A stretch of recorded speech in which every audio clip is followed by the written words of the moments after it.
That's very important, and youth is the builders of future kabatti, nation kabatti. That's very important to take care of it.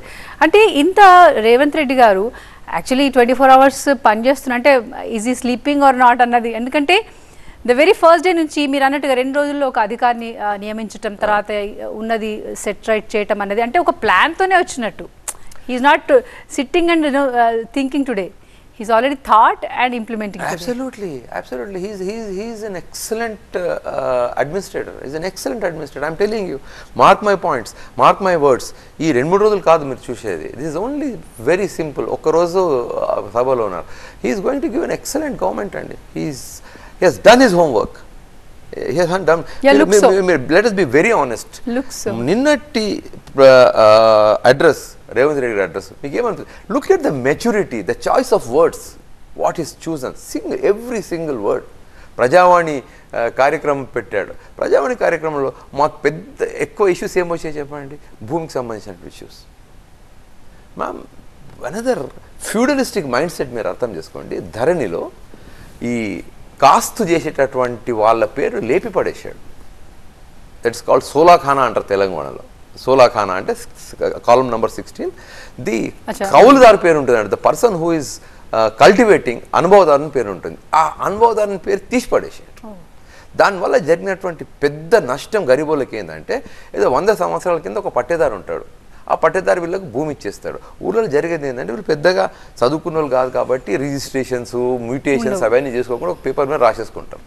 ఇప్పుడు ఏమవుతుందంటే, ఆ సోలాఖానా లేపేయడం వల్ల కొత్త పాస్బుక్స్లు ఆ 100 సంవత్సరాల కింద అమ్మినటువంటి భూస్వామి పేరు మీదకి వెళ్ళిపోతాయి. నౌ దట్ భూస్వామి will come and arm twist చేసేసి నాకు మళ్ళీ డబ్బులు ఇవి అంటాడు. ఇట్లాంటి పాపాన్ని ఒడగొట్టుకున్నటువంటి ఈ ధరణి ఎంతవరకు ప్రజలకు న్యాయం చేసింది? చాలా పెద్ద, that was a very big plot. Dharani was a curse to the poor people అండి. అందుకని బంగాళాఖాతంలో పడేస్తారు. బంగాళాఖాతం కాదు, 6 ఫీట్లు తవ్వి బుర్ర పెట్టేయాలి. డైలాగ్.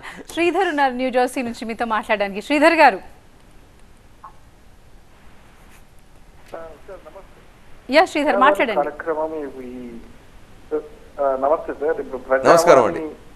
ప్రోగ్రాము ఈ ప్రజాభవన్ లో పెట్టారు కదా, కేవలం యాక్చువల్ గా 5,000 to 10,000 people are coming.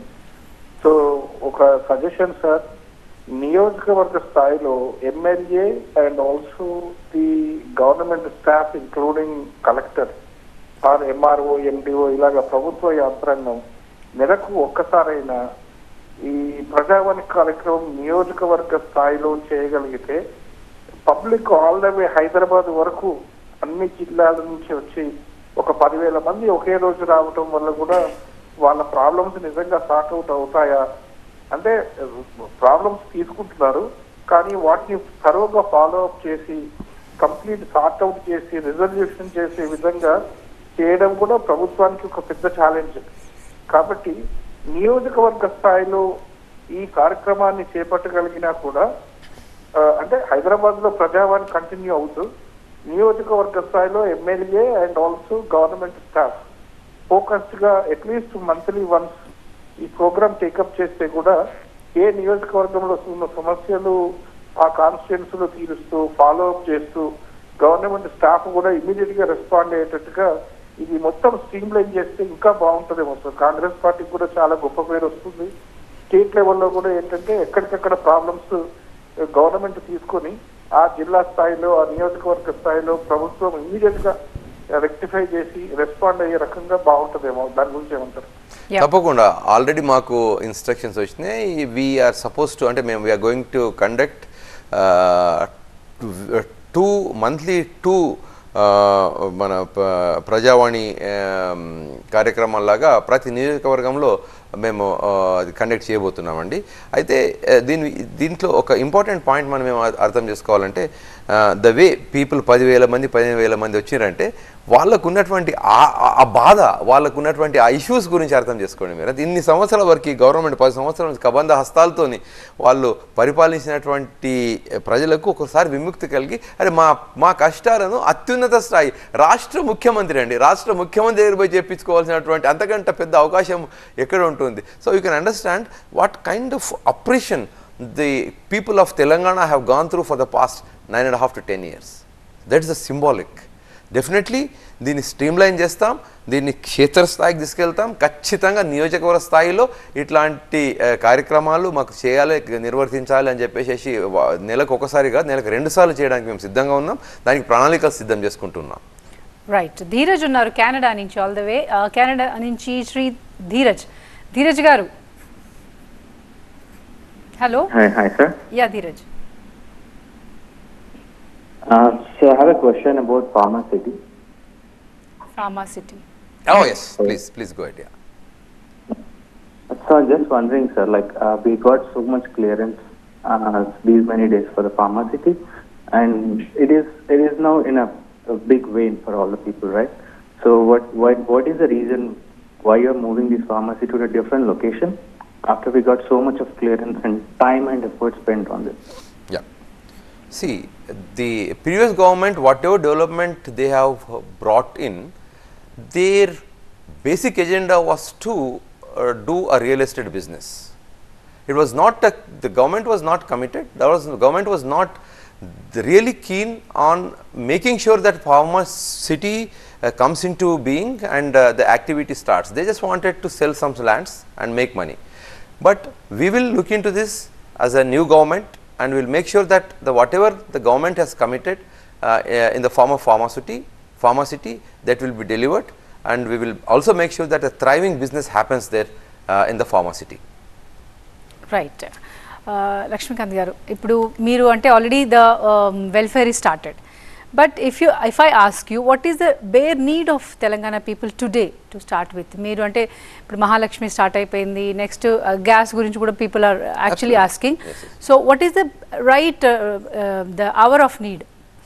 See, the hour of need, if you ask me in general, they need a proper transparent governance. There are a lot of issues. ఇప్పుడు రకరకాలుగా ఎనీ ఫీల్డ్, ఇరిగేషన్ తీసుకోండి, electricity తీసుకోండి, infrastructure తీసుకోండి, education తీసుకోండి, all వీళ్ళు ఏంటంటే they have created a mess out of entire thing.